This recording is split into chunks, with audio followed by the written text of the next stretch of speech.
you seem to think there was some sort of plan or scheme that he had. I think he was winging it for a lot of the time, and just seeing what he could get away with. And as he got away with more and more, his moves got bolder and bolder to the extent now where even being indicted and going to jail and having your mugshot taken has given him that power to say, these people don't care what I do. I can do anything. So even though he said it in 2016, if you'd popped him in a DeLorean sports car and taken him to 2023 and showed him that he was neck and neck with the sitting president who'd already beaten him once in the polls while being indicted on 4 separate charges of absolutely egregious crimes, even he wouldn't have believed it in 2016. Probably not, but I don't think it would have stopped him, because nothing has stopped him. I said to your producer, it's like perpetual motion. If he keeps going forward, he's dead. If he stops moving forward, he's dead. Yeah, and it's this thing of if he had been pulled up about it, say when he made that remark to the guy about grabbing women, and somebody had pulled him up, and the media had maybe a big backlash on that, instead of having Fox News, supporting him. If somebody had turned around and said, that's enough, you've crossed the line, he's got the safety blanket of just going back and saying, well, okay, I tried, I failed, I'm going back to my multi-billion-pound business, I can retire to Mar-a-Lago and I don't really have to bother. But for him, I think he's like a kid with his parents. He's testing the boundaries. If you let a kid away with something, they'll test the boundaries and try again and try again. And Trump's now got to the point, with the help of the media that support him, of being able to pretty much do anything he wants. That statement comes back. He could shoot somebody and get away with it. And if he was pulled up for it, no doubt the media would blame the person who got shot for getting in the way of the bullet. I know it's not your intention, but I mean, a lot of the media has been calling him out. A lot of the media has been keeping a very close tally of his various lies and misdemeanors and crimes. But that's not media that gets close to his core support. But I mean, the numbers Fox News gets don't explain how he could be neck and neck with Joe Biden in a national poll. There's so much going on. It's silly of me to expect there to be one simple single answer. But I can't think of parallels. Maybe I don't have the history. I'm just thinking, other leaders undertaking atrocities and retaining support. If you give them the lies they want to hear and an enemy they want to hate, then you can do almost anything in history. And it hasn't quite done that. It's I don't know, it's a shallower depravity than that, isn't it? Yeah, but the worrying thing for me, though, James, is when will it stop? At what point will he say enough is enough? Well, he never will. I don't think he ever will. I know. No, and if he gets in for a second term, well, he won't make the same mistakes again, will he? With regard, I mean, you've seen some of the affidavits about what will we do if people don't like it. I said, well, that's what the Insurrection Act was designed for. That is literally positing the notion of putting American troops on the streets to quell protests against the corruption of a democratic election. I can't believe I'm saying these words about the United States of America in 2023. But what is even more shocking is not that we're talking about that happening in America, that conversation being conducted in the White House. That's what the Insurrection Act is for. We would send in troops to suppress protests to shoot Americans protesting against our robbery of an election. But we're talking about the guy being on the comeback trail now. That's the mad bit. Thank you, Tony. Lewis is in Putney. Lewis, what have you got? I think you were right when you said that he gives people someone to hate. In this particular case, it was Hillary. Yeah. And I'm not particularly blaming her for being who she was or anything. Sure. I'm just saying that after 8 years of Obama, the Republican base, as it were, had been told for so long about how corrupt Obama was and how awful he was and how terrible, Obamacare was socialism. And then here was Hillary going to continue it all. And she was, the Benghazi thing, whether or not... I don't think you can cite evidence of Hillary Clinton's fallibility in it, because, it's like comparing Diane Abbott's mojito on a train or Keir Starmer's curry in Durham to Boris Johnson arranging secret loans and promoting people who helped facilitate them to the chairmanship of the BBC. It's like comparing the illegal prorogation of Parliament to being a bit late for a bus. Hillary Clinton had, skeletons in her closet. But how can someone look at that tiny little skeleton and think it's the end of the world, and then look at the army of skeletons marching. Well, they're not even in his closet. He's wearing them as earrings, and think that that's all absolutely fine. Because that's what they've been told. If you think about it, like the drip effect of the right-wing media for Brexit. Yes. Like with Hillary, do you remember years ago Top Gear did a tour of the southern states? I may have missed that, Lewis. So you're going to have to. I hope it's as good as the Shirley Bassey anecdote we got earlier in this hour. Well, no, but this is the thing.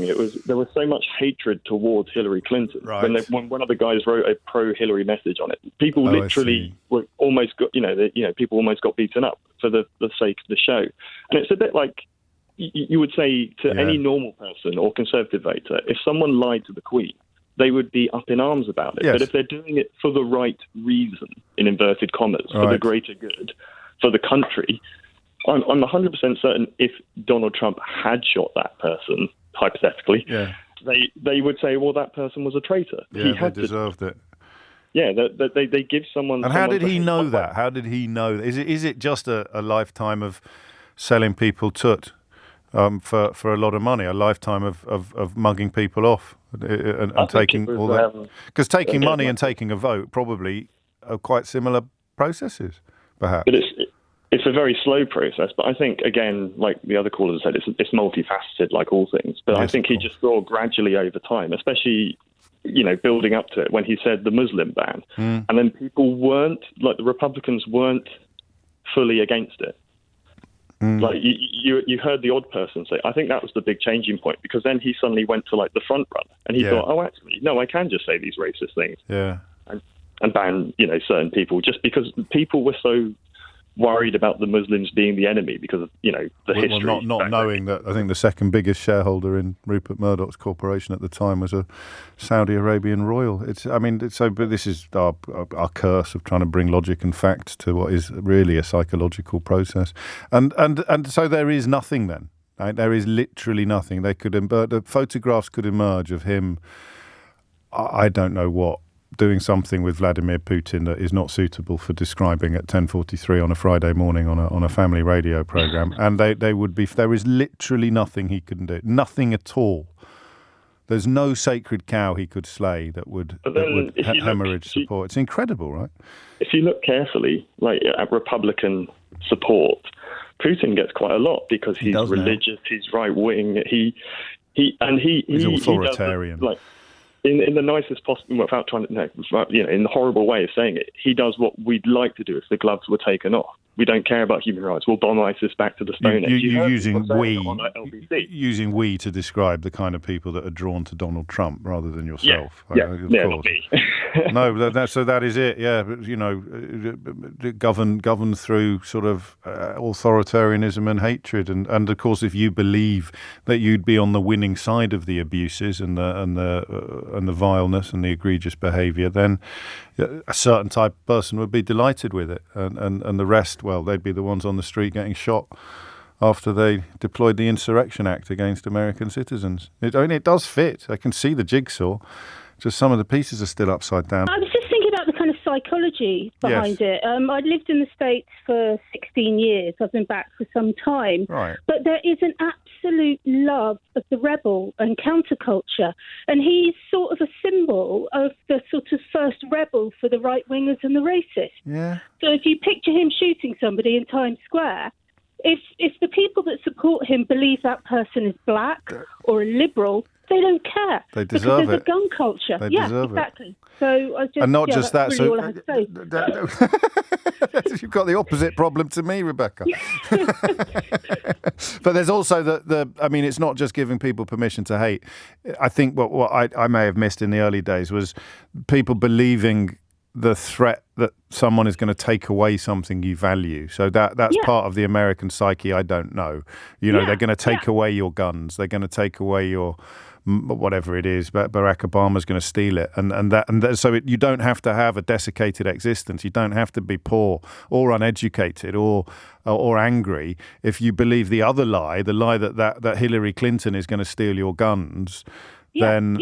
Yeah, I really believe that is a huge... They'll go anywhere with you. If they promise to protect your guns, they'll go anywhere with you. Yeah. And we don't get that in Britain. I have friends in America who are, I mean, they're friends of my parents, but they're Republicans. They hate Trump, but they love guns. Yeah. And so, so the whole aspect, to us, it's very shocking. The idea of someone saying you're going to shoot somebody. In America, it happens all the time. It's a very good point. And there's an inherent belief that they have the right to do, the right to bear arms is a bit of a euphemism, isn't it? It's the right to firearms that they're really talking about. And I guess he'd also seen the success of some media outlets. So thinking of Alex Jones's show on, I think it was called InfoWars, and Steve Bannon's Breitbart was making progress, and he'd seen the racist lies that people were prepared to believe, not just believe, but passionately believe, and figured that he could have a bit of that. In parts of the States, the idea of shooting a certain type of person still today is not shocking. And it's horrible and it's unfortunate. But for so long, the idea of counterculture in America was leaning towards the rebel and the left. Yes. And now the idea of counterculture in America is leaning to the right-wingers. Well, it's just like people in this country who claim they're anti-establishment while banking at Coots. Yeah, there are so many bikers that support Trump. He's seen as a rebel, and he just refuses to. He's just very bad-mannered and refuses to obey the basic standards of society, and some people relish that. And you've actually helped me understand something that had eluded me for a while, which is why would people believe the Sandy Hook hoax, the idea that Sandy Hook was a hoax? And the answer, of course, is that sometimes people get shot who they don't think deserve to get shot. And at that point, the people who fetishise gun ownership have to believe that it didn't actually happen.